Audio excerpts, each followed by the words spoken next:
मैं तुम्हें अपने बचपन की ओर ले जाऊंगी।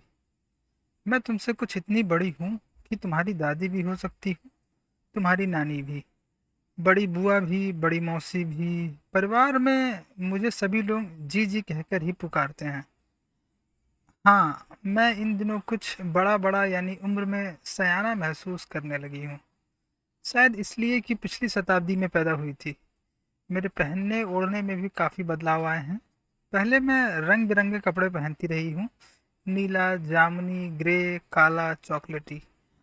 अब मन कुछ ऐसा करता है कि सफ़ेद पहनो, गहरे नहीं, हल्के रंग। मैंने पिछले दशकों में तरह तरह की पोशाकें पहनी हैं। पहले फ्रॉक, फिर निकरवॉकर, स्कर्ट, लहंगे, गरारे और अब चूड़ीदार और घेरदार कुर्ते। बचपन के कुछ फ्रॉक तो मुझे अब तक याद है। हल्की नीली और पीली धारी वाली फ्रॉक, गोल कॉलर और बाजू पर भी गोल कफ।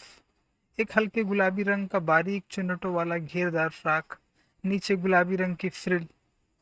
उन दिनों फ्रॉक के ऊपर की जेब में रुमाल और बालों में इतराते रंग बिरंगे रिबन का चलन था। लेमन कलर का बड़े प्लेटों वाला गरम फ्रॉक जिसके नीचे फर टकी थी। दो ट्यूनिक भी याद हैं, एक चॉकलेट रंग का और अंदर की कोटी प्याजी, दूसरा ग्रे और उनके साथ सफेद कोटी।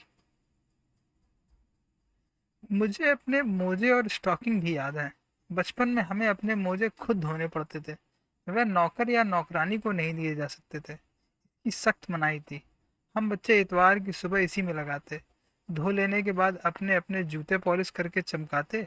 जब जूते कपड़े या ब्रश से रगड़ते तो पॉलिश की चमक भरने लगती। सर्वर मुझे आज भी बूट पॉलिश करना अच्छा लगता है। हालांकि अब नई नई किस्म के शू आ चुके हैं। कहना होगा कि ये पहले से कहीं ज़्यादा आरामदेह हैं।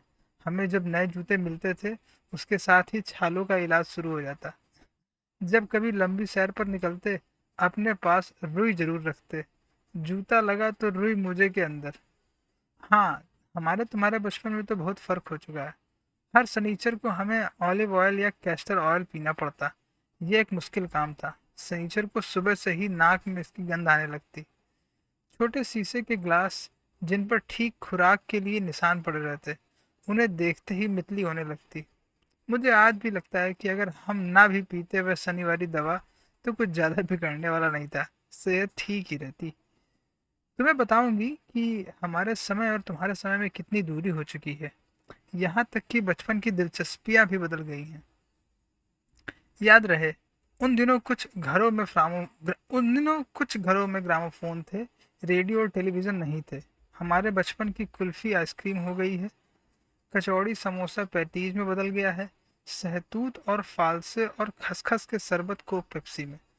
उन दिनों कोक नहीं, लेमनेड विम्टो मिलती थी। शिमला और नई दिल्ली में बड़े हुए बच्चों को वेंगर्स और डेविको रेस्तरां की चॉकलेट और पेस्ट्री मजा देने वाली होती। हम भाई बहनों की ड्यूटी लगती शिमला मॉल से ब्राउन ब्रेड लाने की।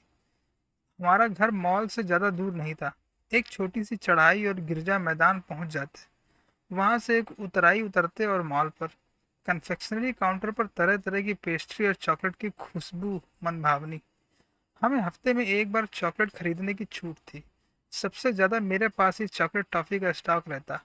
मैं चॉकलेट लेकर खड़े खड़े कभी न खाती, घर लौटकर साइड बोर्ड पर रख देती और रात के खाने के बाद बिस्तर में लेटकर मज़ा ले ले खाती। शिमला के काफल भी बहुत याद आते हैं, खट्टे मीठे, कुछ एकदम लाल, कुछ गुलाबी, रस भरी कसमल। सोचकर ही मुंह में पानी भरा है। चेस्टनट एक और गजब की चीज। आग पर भूने जाते और फिर छिलके उतार कर मुंह में।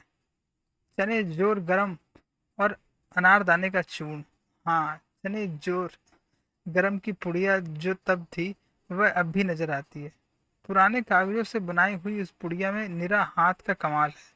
नीचे से तिरछी लपेटते हुए ऊपर से इतनी चौड़ी कि चने आसानी से हथेली पर पहुंच जाएं। एक वक्त था जब फिल्म का गाना चना जोर गरम बाबू, मैं लाया मजेदार चना जोर गरम, उन दिनों स्कूल के हर बच्चे को आता था। कुछ बच्चे पुड़िया पर तेज मसाला बुरकवाते। पूरा गिरजा मैदान घूमने तक यह पुड़िया चलती। एक एक चना पापड़ी मुंह में डालने और कदम उठाने में एक खास ही लय रफ्तार थी। छुटपन में हमने शिमला रिज पर बहुत मजे किए हैं। घोड़ों की सवारी की है, शिमला के हर बच्चे को कभी न कभी यह मौका मिल ही जाता था। हम जाने क्यों घोड़ों को कुछ कमतर करके समझते हैं, उन पर हंसते थे। ननिहाल के घोड़े खूब हष्ट-पुष्ट और खूबसूरत। उनकी बात फिर कभी। शाम को रंग-बिरंगे गुब्बारे, सामने जाखू का पहाड़, ऊंचा चर्च, चर्च की घंटियां बजती तो दूर-दूर तक उनकी गूंज फैल जाती। लगता इसके संगीत से प्रभु यीशु स्वयं कुछ कह रहे हैं। सामने आकाश पर सूर्यास्त हो रहा है। गुलाबी सुनहरी धारियां नीले आसमान पर फैल रही हैं। दूर दूर फैले पहाड़ों के मुखड़े गहराने लगे और देखते देखते बत्तियां टिमटिमाने लगी। रिज पर की रौनक और माल की दुकानों की चमक के भी क्या कहने। स्कैंडल पॉइंट की भीड़ से उभरता कोलाहल।